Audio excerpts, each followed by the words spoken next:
Because your stomach is full with hot air, it growls. Have you ever wondered why you make those grumbly, growly sounds when you're hungry? Everything comes back to the digestive system, the intestines, to be precise.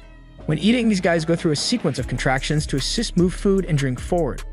However, even after all of the food has been digested, the intestines continue to transport air through the digestive system. That is what creates borborygmus, the scientific term for those amusing tiny rumbles. Subscribe to Factgenics on YouTube for more information like this.